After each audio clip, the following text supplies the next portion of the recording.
Baik, perkenalkan nama saya Julia Trentenjalao dengan NIM 17060803. Saya di sini merupakan mahasiswa jurusan Ilmu Komputer Universitas Nusa Cendana. Saat ini saya akan menjelaskan tentang algoritma forward chaining dengan judul Sistem Pakar Diagnosa Penyakit Gigi dan Mulut. Di sini saya sudah memiliki 4 penyakit dan juga 10 gejala yang saya dapatkan dari hasil wawancara. Yang pertama, penyakit pertama yaitu gigi berlubang atau karies dengan gejala giginya lubang, warna gigi hitam, rasa ngilu dan bau mulut.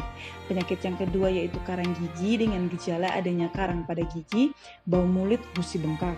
Terus penyakit yang ketiga ada penyakit sariawan atau ulkus dengan gejala gusi bengkak, munculnya nanah pada mulut, adanya luka dan adanya luka.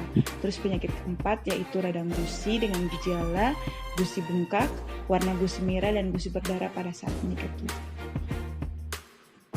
Ini merupakan basis aturan di mana yang pertama contohnya jika gigi berlubang, N warna gigi hitam, N adanya bau mulut, N adanya rasa ngilu, maka penyakitnya adalah gigi berlubang, dan seterusnya teman-teman bisa lihat pada basis aturan pertama, kedua, ketiga, dan keempat. Selanjutnya kita akan masuk ke dalam penamaan. Di sini dalam penamaan kita memiliki tabel, yaitu yang pertama tabel rule number, tabel rule status, premise number, dan premise status.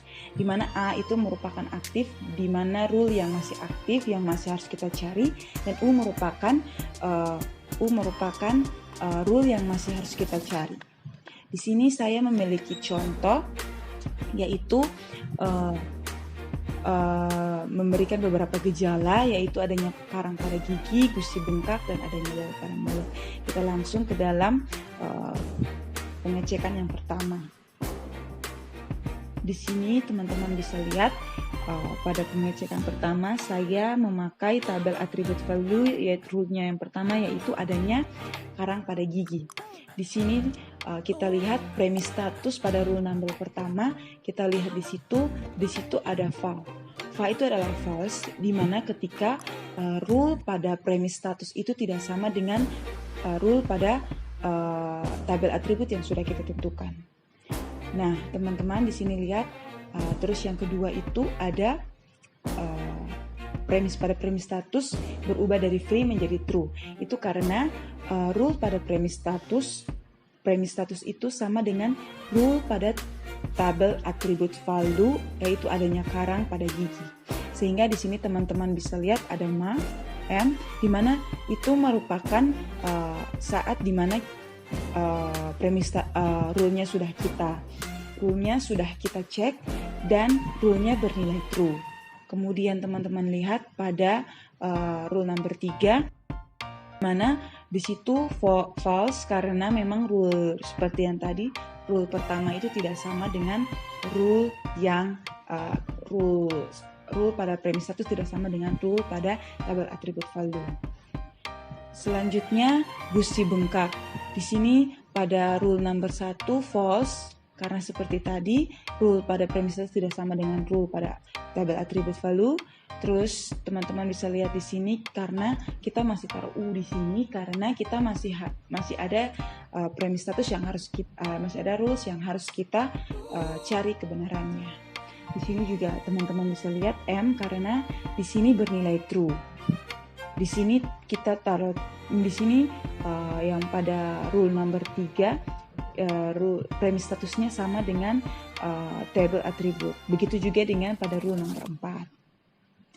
Terus selanjutnya kita lihat di sini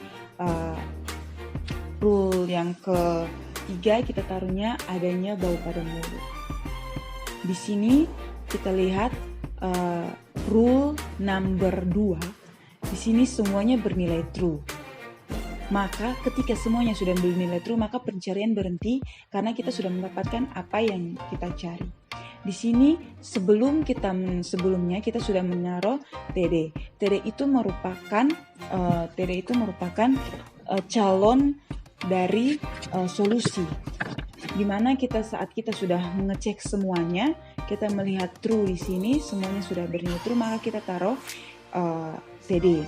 Tapi saat rule statusnya berubah FD itu tandanya kita sudah ada final solusi, di mana premis status yang semuanya true itu merupakan solusi yang kita cari.